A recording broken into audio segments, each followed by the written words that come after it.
Sorry about all the drama. It's not me, not mine. So you're probably wondering what the doctors have said. We went yesterday to Samitivate Hospital and saw an orthopedic surgeon who was seemed very competent, and he is a specialist in shoulders, which is good. And he said it's a rotor cuff injury, which is a common injury. The rotor cuff being the muscles and tendons which attach the top of the arm to the cup of the shoulder blade.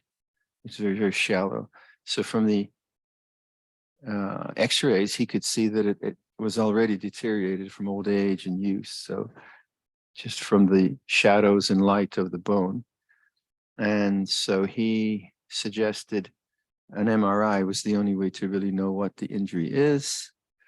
And he suspects it's a tear in the tendons. The tendons don't really heal, especially at my age. So he suspected it might need an operation, which would, so we had to wait till 6 PM to get an appointment for the MRI, which is better than Canada, which might be 6 months, right? So I was happy to wait, and we waited at Dhammaram. Dhammaram is very close to Samitivate. It's where the monks stay when we come to Bangkok. We have this lovely place that we stay near a very posh hospital, actually. We don't have private medicine in Canada. You can't jump the queue, you just stand in the queue. Anyway, they did the MRI, which was weird. Have you ever done an MRI? It is very weird. They just put you into this capsule and then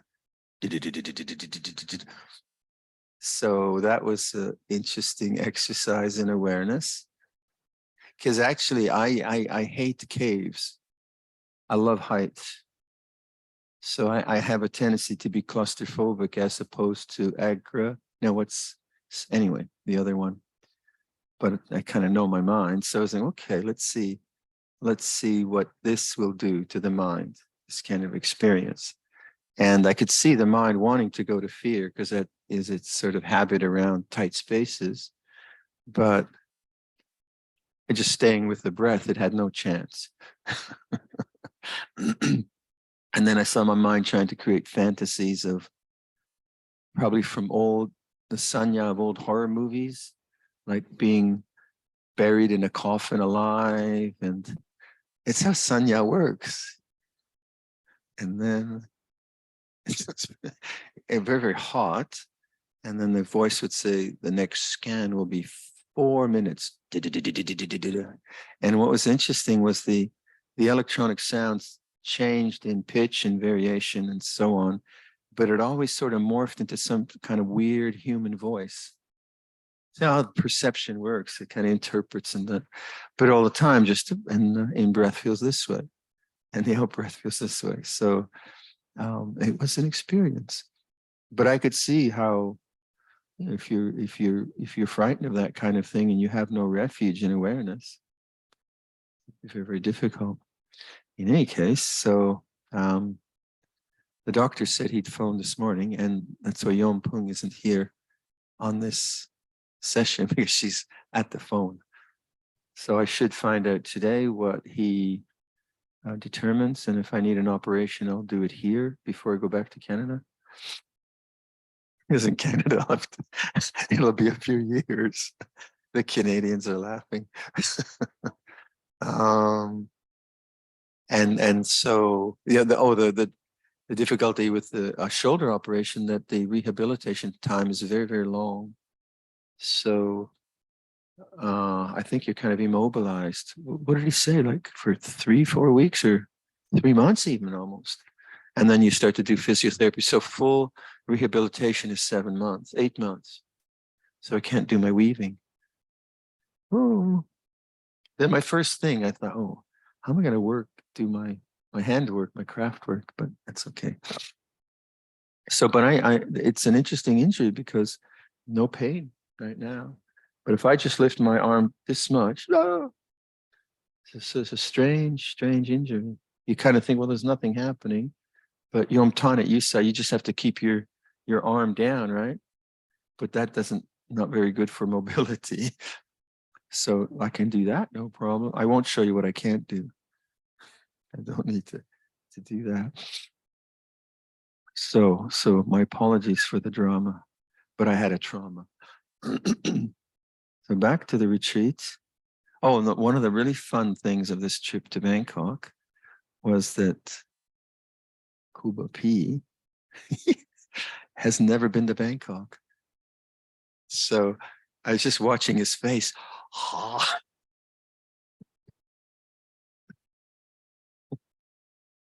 And then because we had an appointment at 11:45, Yompung organized us to go to the restaurant that Yom Urai One's daughter owns. It's a pretty posh restaurant for a monk. He's never been to that. So just watching him there sitting at a table being served and plates of delicious food, but he handled it very well.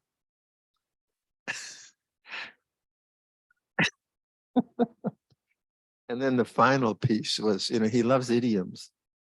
So I've been playing around with English idioms. He loves to memorize. He's a very good linguist. He's really self-taught English and he's lots to work on.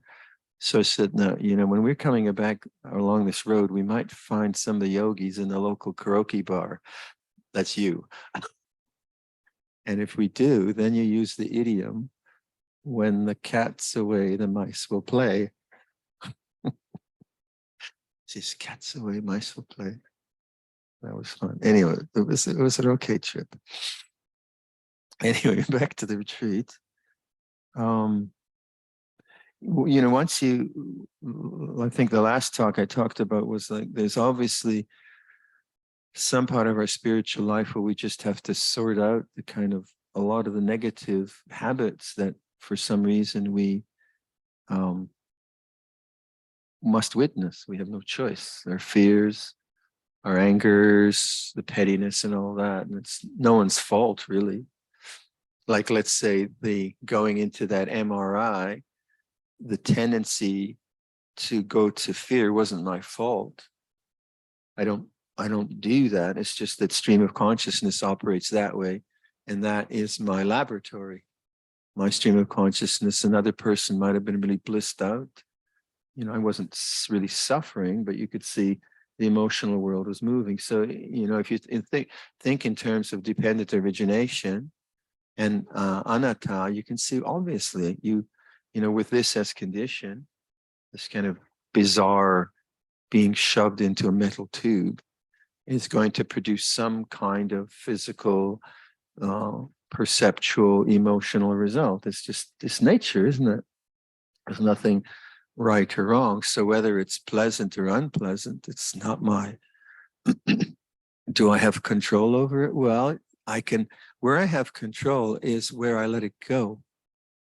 So the arising of like this habit of, it wasn't really much fear, but you could see it wanting to go there. That's not my choice. I don't make that choice. Nature makes that choice. And each of us has a different inner nature. So where my choice is how I pay attention. So in this case, I pay attention to the breathing. And because the breathing is in the present moment, it's a physical reality. It's not a bunch of papancha and thought. It doesn't allow that tendency towards maybe proliferating in some kind of way. It doesn't allow it to grow. And that's mindfulness. And that's a choice I have to make. Having said that, that choice is also limited by the amount of training I've done. So even though you can see the logic of present moment awareness on the nature of my breathing is a good idea, if I haven't been trained and the habits of my mind are so more overwhelming, then also I don't have a choice. And I don't choose to be overwhelmed by the conditions of my mind. It happens.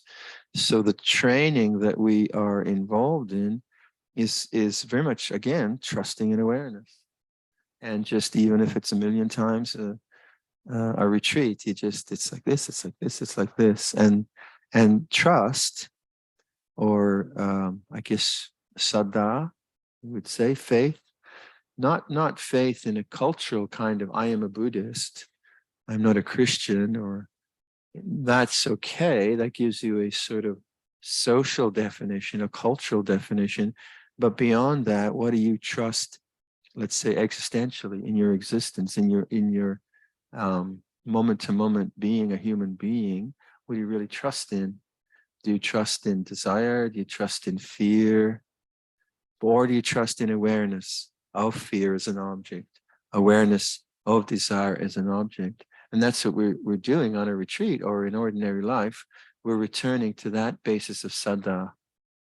So a faith which isn't cultural or conceptual, but rather experiential. And then we're just remembering that again and again. It's very simple in that way. But the complexity is our minds, our habits, our self-definitions, our ideals, what we should be, what we shouldn't be, how life should be, how it shouldn't be. And that's the complexity, which is all, again, I hope I'm not overusing this paradigm, but that's the foreground. And then the background is puru, witnessing, awareness, open, welcoming awareness, the many ways we talk about that. So in the iron tube of the MRI, the foreground was very coarse, very coarse sound and very, very hot and claustrophobic if I were to go there. But the background is always the same. So the background in the MRI is the same as the background here. It's knowing.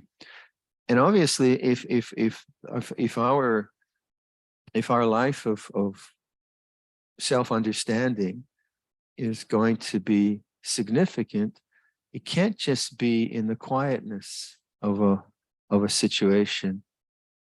So the quietness of a retreat is tremendously helpful, but if it doesn't apply to the MRI tube, then it's just another experience of being quiet.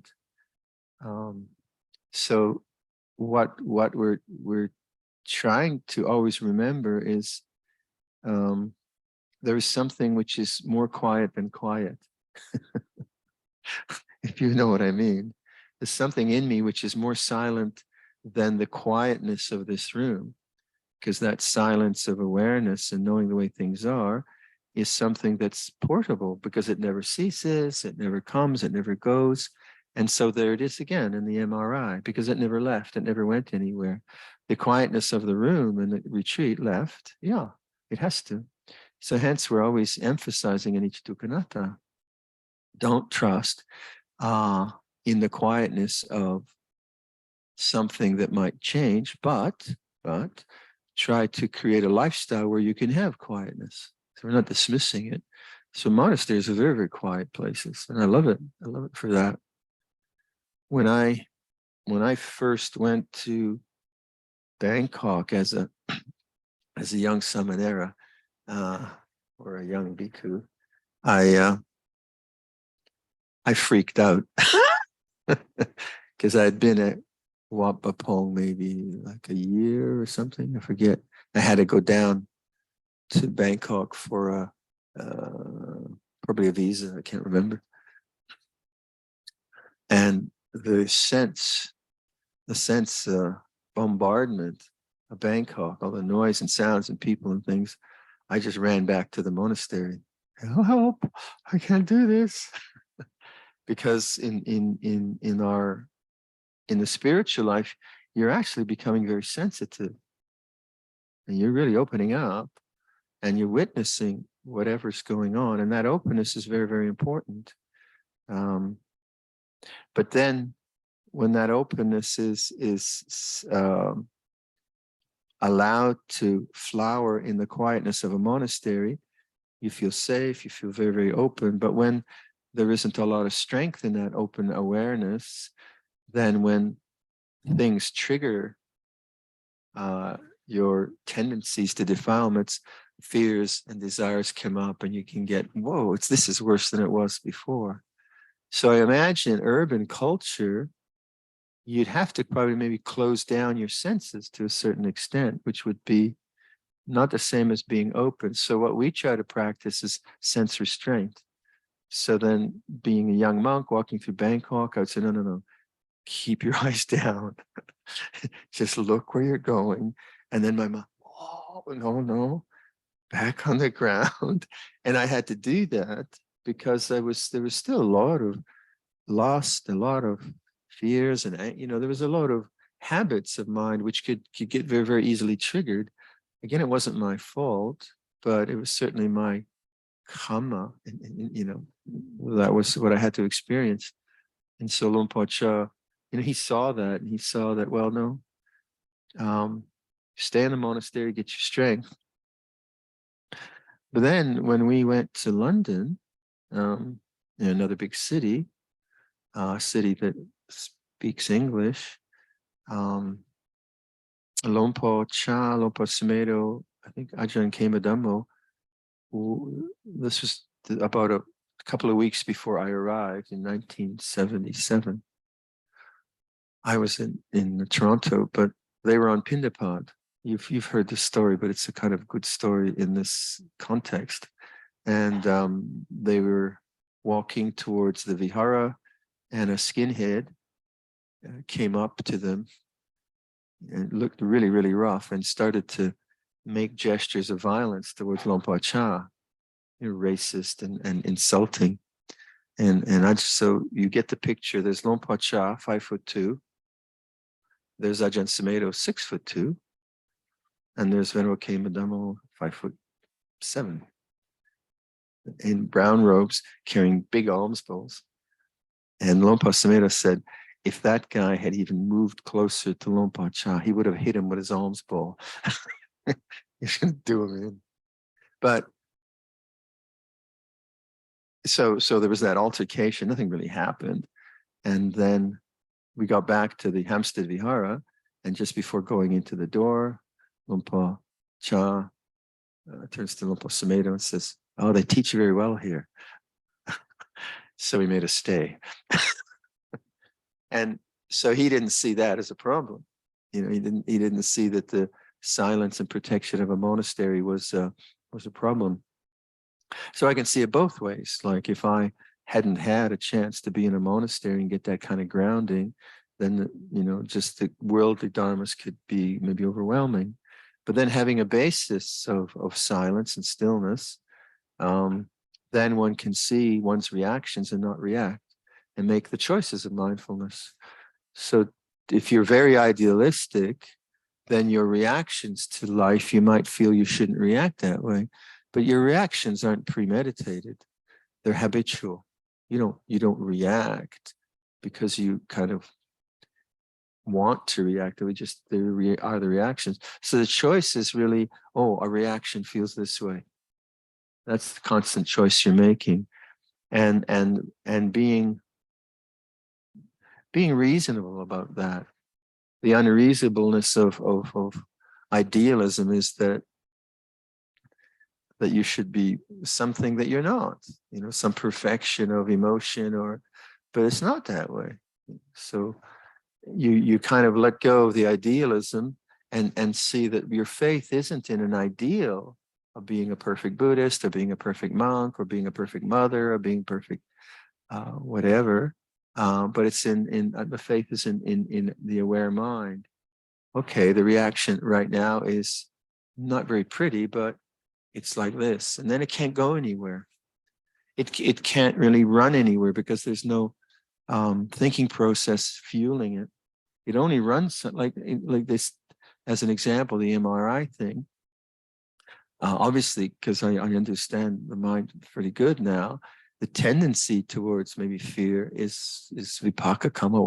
It's human, it's biological, but then it can't go anywhere unless I start thinking about it and lose the awareness. And that's the kind of point of balance that we're developing. It's not rejecting, but also not getting caught up into. So even when we get caught up into it, and we do, then you start again. And I know it's a very boring kind of thing to say, but You're making your mind bright with presence, bright with the way things are. And then over the years, the reactions are less strong, and you move from faith to confidence. You move from the sense that I trust this, to the sense this really works. And that confidence then is a wonderful affirmation of what you've been doing, but also it's a place where you realize you don't have to do anything in the worldly terms. You don't have to become anything. You don't have to create anything. On the worldly terms, you have to, yeah. I mean, that's life. But on a spiritual sense, hey, there's nothing to do. You know, and that's not some kind of, like you say, oh, there's nothing to do. I might as well just watch the soccer and eat potato chips. You're doing something actually. you're watching soccer and eating potato chips. That's doing something. But nothing to do is not a moral statement, or it's more like in your inner work, you found refuge. You found the Buddha, you found our real home, you've taken refuge. And that's the transition from faith to confidence. And that's what I hope would happen here if you keep with the experiment. What happens if over a period of time you emphasize awareness of the way things are, Penyang Niying, it's like this, as opposed to your emotions, to the thoughts, to the plans, all of that, which creates a sense of self, future, past. And in that vein, it's very much seeing that the future is being created through thought, and that the past is a memory, sanya, and in the present, you know memory, you know future, and you keep with that. And then you see what the result is. All right? Shall we do some meditation? There's just a few words to sort of get us going, and then I'll be quiet.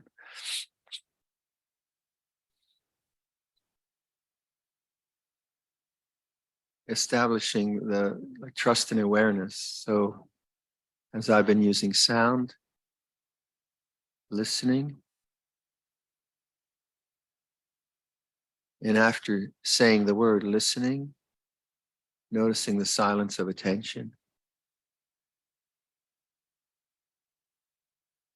and the silence of knowing. It's like this, and then trusting in that and remembering that trust.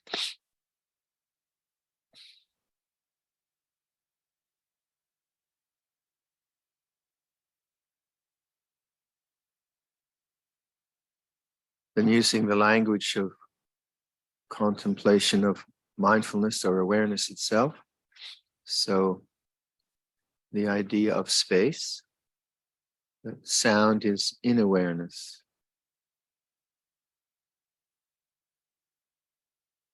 So on a conceptual level, you can say, I am listening to a sound, or trusting in awareness. Sound is changing in the stillness of knowing.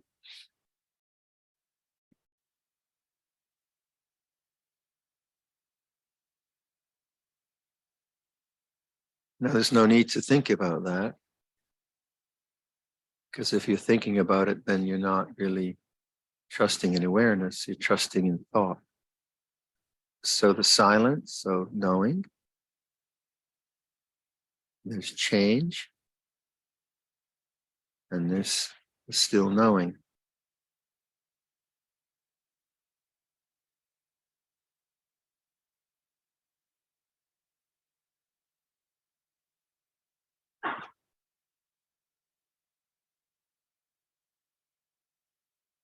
And then applying that attitude, say, to the breath.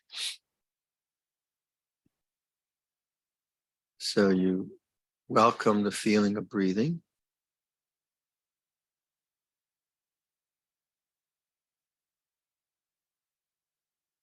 And for one in-breath, There's the stillness of knowing the change of one in-breath.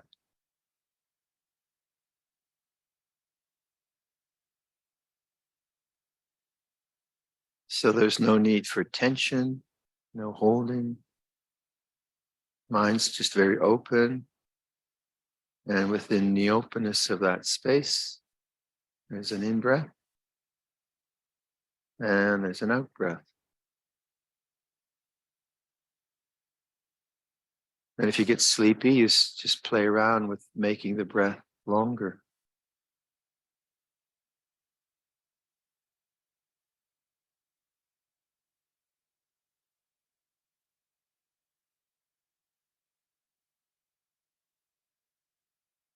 And when you forget this and you return, the moment of remembering is the moment of awakening, which is a good moment. And so make it positive. Great. I'm back. It's like this. Still knowing. One breath, second breath, and so on.